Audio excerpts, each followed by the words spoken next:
gusto ko din sana kung pwede nang humingi ng permission ni Nanay Imelda kung Seryoso yan?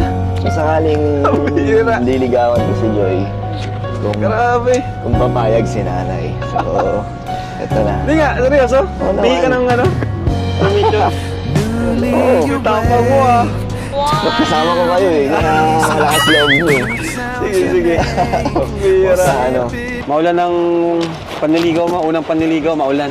At kagad, pagsubok kagad. Pagsubok agad, guys. Pero kasama yan sa ating gagawin. Kasama yan sa pagsubok. Ito yung Hello, Nay. Taban ako. Ano daw? Kasi may pinapasabi din si Joy ay. Ano, Nay? Sige, Nay, sabihin mo yung pinapasabi niyo. Sabi ni Joy ay sabihin ko daw sa iyo, mamanhikan ka na. Ano ba yan? Pero di ko na kailangan itanong po yung itatanong ko kay Nanay. Pero na meron akong gusto itanong po sa inyo. Ano na, Nay, huwag kang mabibigla. Pero So, Nay, gusto po itanong sa inyo kung papayag po kayo na manligaw ako kay Joy. Ayun, nasa edad naman. Payag po kayo? Oo naman. Nasa edad na siya. So, may permiso niyo po na kukunin ko na ang kamay ni Joy. Sige na. Hindi nga, Nay, okay lang po. Oo, sige na. Talaga, salamat Wala po. namang problema. Sabi ang bilis kausap niya, Nay. Oo. Pero, ikaw, Joy, papayag O sige ka. daw, huwag daw akong pumayag kung gusto naman niya. O mas mabuti na ngayon nagsasabi ng harapan kaysa Opo. sa magtatago, di ba? Yan po, bilang respeto po sa inyo, gusto ko pong ipaalam sa inyo, bago ko po maligawan si Joy, gusto ko pong aware po kayo.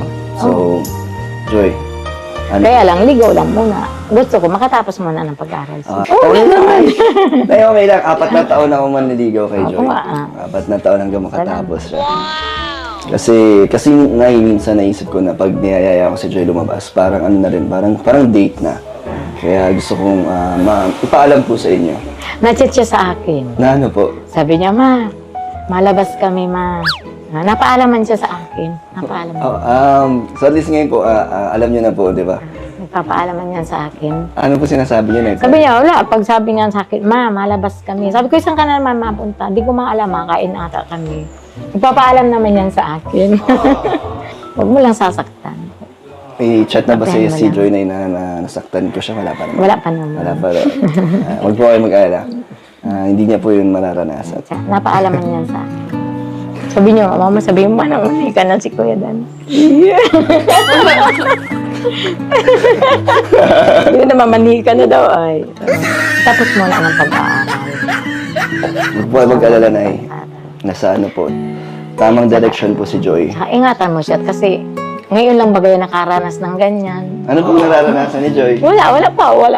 Pasalamat nga ako at dalaga pala yung anak ko. Hindi ko akala. Kahit sinong mag-ano dito, sabi niya dalaga na daw si Joy. Ang kasi nila parang tumboy daw yan.